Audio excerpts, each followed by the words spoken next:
If it is all right with you, it'd be great to get started. Although there are not a ton of people here, we will be posting, if it is all right with you, to record it. And so students outside of our school can also access and have insights to your knowledge. No problem. I'm happy with that and happy to help in whatever way I can. Perfect. So it is my honor to everybody. Thank you very much for attending, but it is my honor to introduce my dear friend, Pastor J.W. Hennessee, who is a senior pastor at the church I attend, Vancouver Avenue First Baptist Church. And he is actively working to reduce gun violence and fight for greater equality in Portland and beyond. The prompts today include how you ended up becoming a pastor and some of the current groups and organizations you're working with, because I know you're working with a lot of different groups, and what they are kind of doing to help. And then also any important lessons you would like to share with us students. So. Well, thank you very much, Grant. I appreciate that and appreciate each of you for being here this evening. I am grateful because it's really always a great time to be able to share with people, what our lives have been, the paths that we take.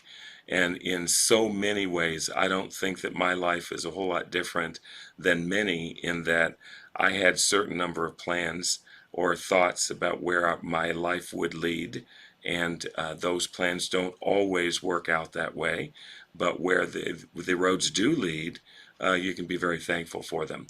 I was born and raised in foster care in Ohio. That's the state that I was born in Columbus, Ohio, and lived in foster homes and orphan homes all my life until I was a sophomore in Oberlin College in northern Ohio.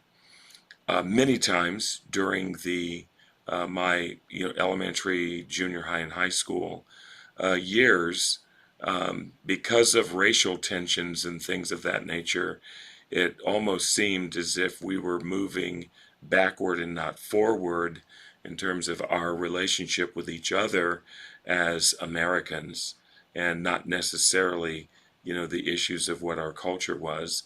I was bussed in to junior high and high school and became great friends with people that didn't look like me. And what a valuable experience that was. And I found myself really recognizing things that I would never have known anything about if I had never been bused to junior high and high school, and have made lifelong friends as a result of that.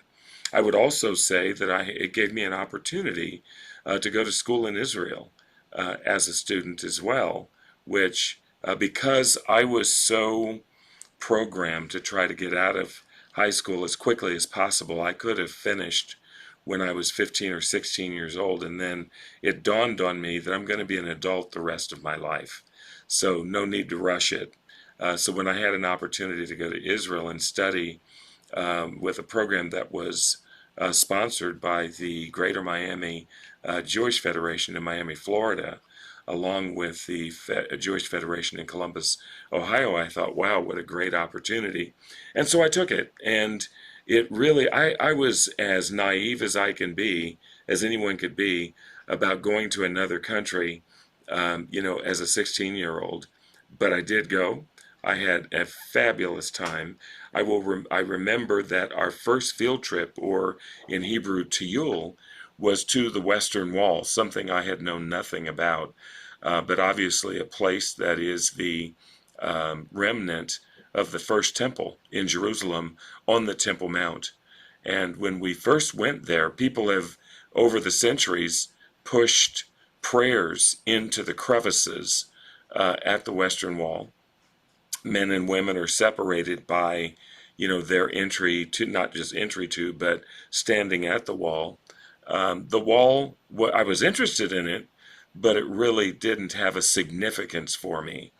When we finished our program, that was the last tiyul, that was the last field trip on our way to Ben Gurion Airport, and I still remember crying like a baby. And while by that time I knew and understood what this wall was all about, we had been all over the country of Israel. We studied everything from beginning to end, and it became my home, along with the fact that that a family adopted me that lived in Lod, which is right outside of Tel Aviv and actually where Ben Gurion Airport is. I say all that to say that my life has been dedicated to making sure that no matter how I came into the world, to make sure that people are able to live in this world as free and as peaceful as they can be. And when I left Oberlin, I had been spending time at paying my way through school at Oberlin College by working in the city manager's office for the what were called Gray Panthers. That was the senior citizens of the city. They had a recreational program and stuff like that. That was my first foray outside of the college campus. And then the second one was working in the Oberlin Police Department. And what an amazing experience that was. So while I was working there, I also served as an associate to the pastor at Rust United Methodist Church and at Mount Zion Baptist Church.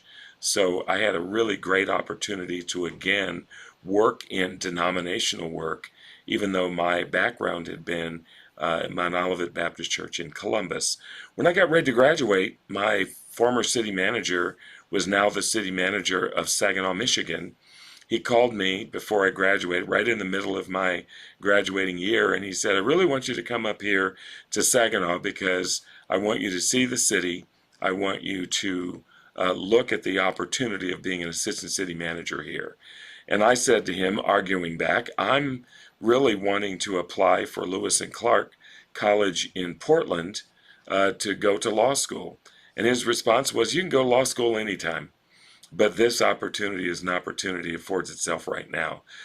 So I did go to Saginaw, I did go to visit, and I certainly moved there after I graduated as the youngest assistant city manager the city ever had. I was 21 years old at the time. But I led the police and fire departments, which, by the way, was an astounding experience, and especially if you knew that this was also a place that had some serious racial problems. Just to sort of time box that for you, or to give you a little bit, double click on it, if you will, the fire department had been only made up of males, white males, who were related somehow, cousins, nephews, uncles, all that stuff. And the court consent decree came down before I went up there that for every one white, they had to hire four non-whites. So somebody black, somebody Hispanic, because the city was 56% white and 44% black, and as we know now, Latinx. Interestingly enough, that's how I came into be. This got so bad that the firemen would literally put their names under the bottom of their plate, their glass, or a ribbon around their utensils because they did not want anybody black or Hispanic to eat out of their plate. They did not want to, even though their dishes were dishwashed and all that, they did not want anyone looking like that to be eating out of their plates when it came to any one of the meals that they shared together. So the day that I got introduced to them, I was taken around to all the different firehouses on the fire side of it, and we were sitting down at Central Station having lunch, and I decided I would look underneath the plate to see if somebody had put their name under it, and the fact is they had.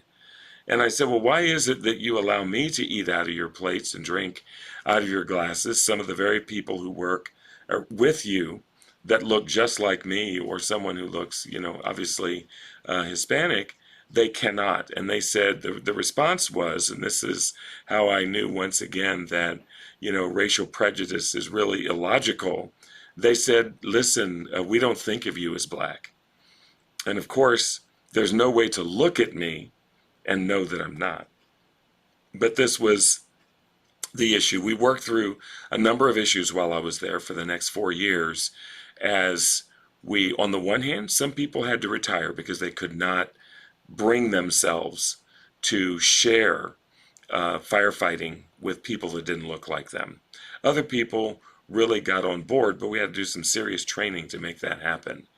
I left the city, headed to become the youngest and first black city manager in Ypsilanti, Michigan.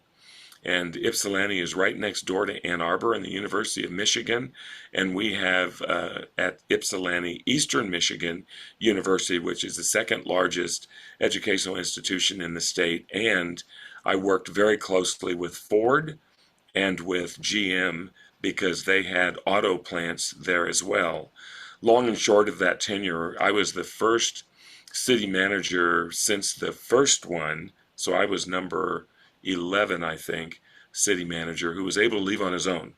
Had a really great experience there, really worked hard with the city, really opened up the city to its residents, that when we had problems and issues and stuff like that, they knew they could come to City Hall and that we were going to do everything we could to respond to them.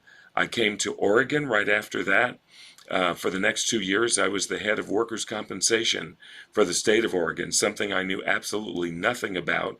But the governor here, it's that governor at that time, Governor Goldschmidt, it was his opportunity to make the nomination for someone to be the head of workers' compensation, but it was the Senate's confirmation that made that happen. Twice they had tried to get the candidate through through Senate confirmation, and it didn't work. The business community didn't like the first candidate, and the labor community did not like the second candidate. So the governor did a national search and said, find somebody who's a good leader, but does not know, is not tainted, if you will, by the workers' comp system, which again is a system set up for somebody who, if you have an injury at work, this is the way that you can either go back to light duty or still be paid a percentage of your usual pay and continue to heal and make your way back to work. We passed some very significant legislation, having gone from the place of what not to be as a system when I first arrived to the literally the model of what to be after the legislation was passed. And literally from that day, 1990 till now, there has been no major legislation in workers' compensation because we brought management and labor together, and we worked very hard to make sure that there were increases in the opportunity for those who were laid off, if you will, or because of work and their injury, they could not go to work and did not have light duty. But also, it gave us the opportunity to really say, how do we have management and labor work together and save premiums? We literally, the last I checked was probably about 5 to 7 years ago, and it was over $2.5 billion of premiums that got saved as a result of the work we did. Then I really wanted to try my hand afterwards. The next governor, Barbara Roberts, asked if I would stay and, work at the state, but I had a wonderful opportunity to go to Nike, probably a place you all have never heard of. But I went to Nike. Initially, they offered 3 different jobs in the HR area, and then another one in the middle of the business that nobody knew anything about. And they said, it's our working with all of our customers, retailers, to take our ordering system from being, hand-driven and, automating it. I said, well, I don't want to be in HR. I want to be in the heart of your business. And literally, I was blessed because I thought, hey, nobody knows a lot about this part of the business anyway, and they want to do some new stuff. So I was pretty intrigued by that. And literally, for the next 8.5 years, every 17 months, my job got bigger. And I felt like really one amazing guy to work in a place like Nike, some of the brightest people in the world, and the opportunity my last 3.5 years to literally open up markets for operations and logistics in the equipment division. in the U.S., in Canada, in Europe, all the major countries in Europe, in Singapore, Tokyo, and in South America. And so therefore, I was on the road in the air, at least 2 weeks out of every month. Learned an awful lot about business and how to do business outside the United States. Now, by the way, I want to be clear. You've heard me. I'm taking you on a journey with me. It would not have been clear when I was graduating from Oberlin with a degree in public administration, in religion, sociology, anthropology, that I would several years later be moving around the world. And then I was asked by a company actually led by a Jewish family in Lake Oswego if I would be their president. I served on their board for 3 years, helping them. It's a financial risk management company that literally made sure there was no fraud in, wholesale finance. And for the next 7 years, I was blessed to have the opportunity to lead that company and really, again, learned a lot. But if I had never been an employee at Nike, I could never have run that business from when I got there, 4.5 million to 17 million. And in the midst of that, we had a market crash in 2008, and things still worked out well. We also opened up markets in the UK and Germany and France while I was there, and it was just really phenomenal. Then I came here to the church, bringing all of that experience, and I've been here for 17 and a half years.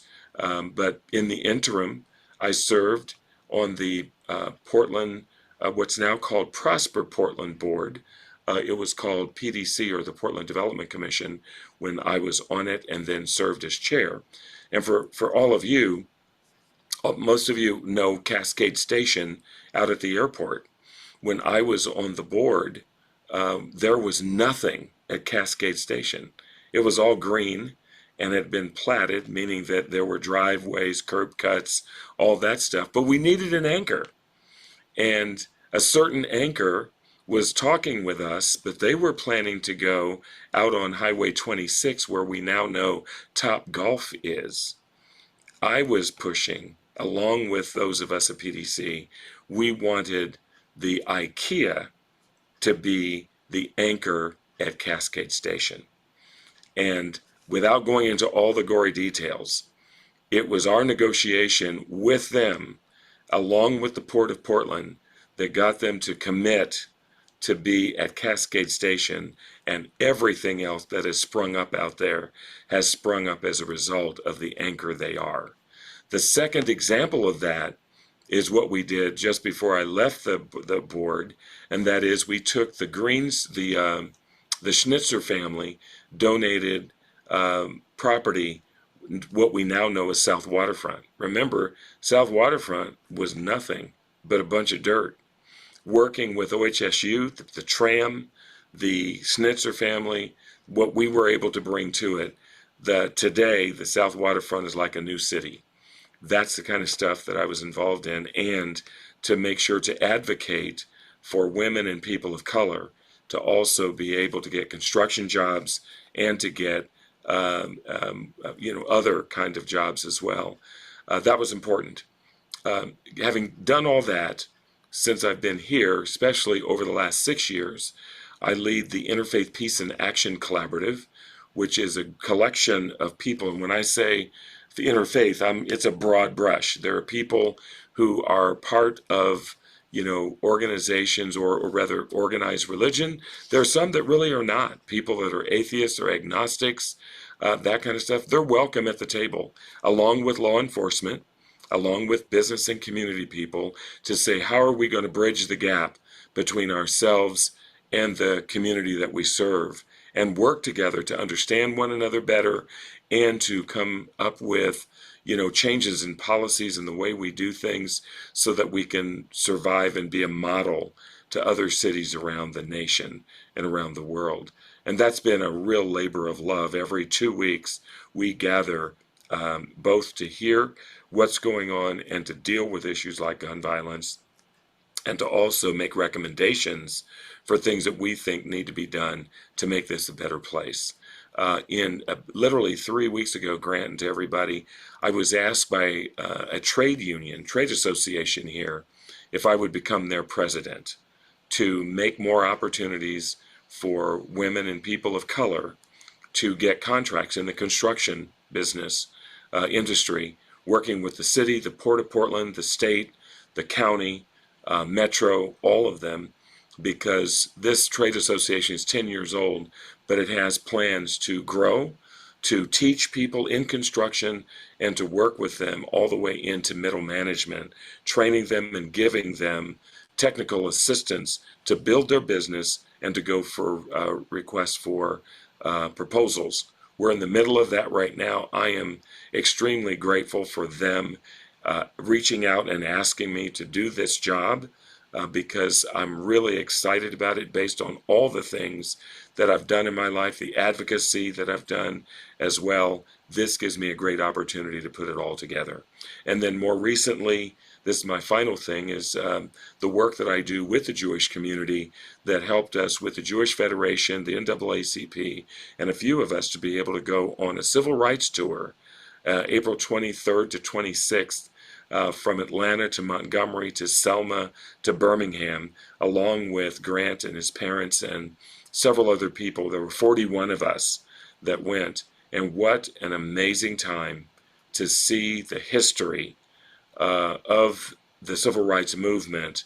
And for me, as a person who is the godson of Coretta Scott King, who spent a lot of time with me over the years talking with me about the movement, it was still astounding to be in the Rosa Parks Museum, to be in Selma, to cross the Edmund Pettus Bridge, and to have the opportunity to be in Montgomery to see what we know as the Lynching Museum, but is called by Mr.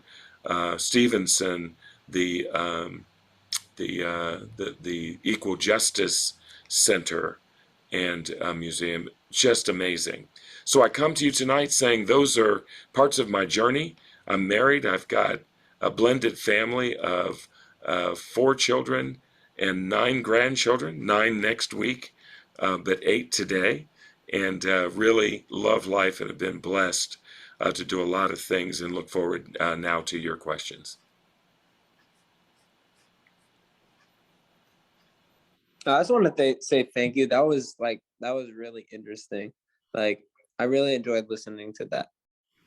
Thank you, Ed. I appreciate that. My many people hear my story, and I tell them what I tell my granddaughter. My granddaughter, who lives with us now, she's lived with us for the last year. She's 8 years old. She says, "Grandpa, how old are you?" And I tell her 101. And I've said to people, I've lived so many different lives, you would think I must be somewhere close to 100 anyway. Yeah, thank you so much for sharing your story. That was super interesting. I think you mentioned something about kind of raising a company up and like building it. Can you talk more about that? Yes, say that one more time, Owen. You mentioned something. I think it was about like building a company, and kind of raising it up. Do you mind talking a bit more about that? Sure, I'd be happy to. What's interesting, and Owen, and to all of you, what really helped me and will help me in the job I'm in now, building really enhancing the company that I'm a part of, is the power of marketing.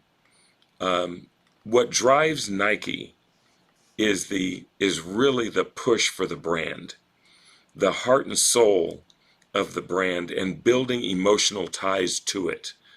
In an industry that I led, that would be boring as all get out to every one of you in the wholesale finance industry, we literally were so good at what we did that the courts began to say, "Did you quick track that?"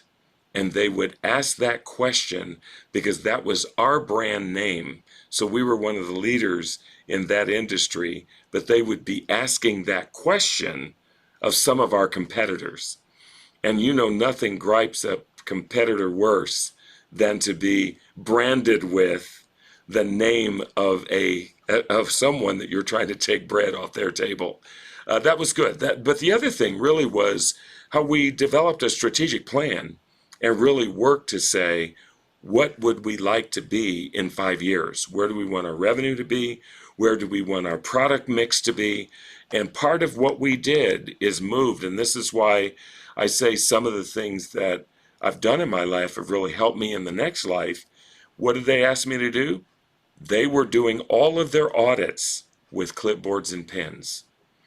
My tenure was about moving from clipboards and pens to handheld technology that what would take them 5 hours to do an audit by clipboard and pen would take an hour and a half with a handheld piece of technology in their hand, scanning information in, obviously downloading information, going out on the site, scanning information, and then doing a reconciliation before they left. So, for instance, when you drive by a car lot, what is not known to most of us is that that car lot has cars on it because they went to a company and asked that company for oh golly, listen to me, for a line of credit to buy all the inventory that you see. But they would hire a company like ours to go out there once a month or, more often than that, because they wanted to make sure that when a car got sold, that the check was also written back to the finance company and that there was not money being held or not money exchanging hands at all. That was part of our job. So yeah, we moved that company from 4.5 million, and believe me, they were doing fine without me. Yeah, family-owned business, they did just fine. What I was able to do is really open up more markets so that companies like John Deere, like Bombardier, like a number of other ones really saw what we were doing, and we gave them a pretty good sales pitch to help them understand it was cheaper for them to hire us and literally outsource that than to do that themselves. And that's how we went from 4.5 million to 17 million, even in the midst of a recession and the implosion that occurred in the banking industry, the finance industry, over that period of time, 7 years. Awesome. Thank you so much. That's incredible. Thank you. You bet. Thank you. And here's one thing I didn't say: dedicated employees. Right? You can't do it without great people who are willing to rally around the brand and do the things that they do by bringing their best self to the table and really saying, seeing. And that was one of the things I loved. As I said to the company, I said, listen, I don't want our staff to be at their desk and a certain portion of their day they're actually online looking for another job. That doesn't help us at all. So why don't we make sure that we raise their pay and then create incentives? Because what we want to do is help them understand their future's right here. They can, by the way, certainly enter here, but they can also grow up to middle management and to senior management. And then when they're ready to go, they can go with a heck of a lot more experience than, just an entry-level position. What dividends that paid for this company, which had been dealing with 120% turnover every year. And we knocked that down to like 50, which really wasn't bad. And really, again, so the board I had was a great board, and I was really blessed to have great customers. And I was determined we're going to do everything we can to make sure that they don't go to the competition, that they know that they have got the best group of people that are working with them. Guess who were our people in the field? We had 5,000 of them. They were off-duty police and fire. There you go. Thank you very Cool. much. Thank you so much. Thank you. Pastor, I have a question for you. If none of the Sure, kids have, Doctor. do any of you kids have another question? Young adults? Well, Ava had a question. She said, what is one of the most important lessons you've learned over the years in various different jobs you've had? Golly, there are so many, Ava, but let me give you one that I think would help each of us here tonight. I will never forget one day coming out of my office as the president of the company, and I looked across the way at one of my leaders, and it must have been 10 o'clock in the morning. And I said, can you do me a favor and come to my office about 1:30 this afternoon? That's as much as I said. At 1:30 in the afternoon, when he walked in my office, he said, Mr. President, can I help you understand how this works? He says, when you say to me, I need to see you at 10 o'clock in the morning, I need to see you at 1:30 in the afternoon, this is what it does for me. He said, I'm going to spin my wheels from 10 o'clock to 1:30 trying to figure out what it is that you want to meet me on. And I'm going to be worried because part of what I'm going to wonder is if I still have a job. And it taught me to make sure that if I ask somebody, and I still use this as a rule of thumb now as a pastor, and that is if I want to meet with somebody and it's 10 o'clock in the morning or whenever it is, I let them know exactly what it is we're going to be talking about so that there is no concern whatsoever. The second lesson that I got from that is the same person said, one of the things I've learned is that when it comes to person's perception, their perception is reality. And it's important that when there is conflict or anything else, that we understand our job is not to be judgmental and not to be defensive, but to embrace the fact that this is their reality. Let's make sure we answer and deal with it from that perspective.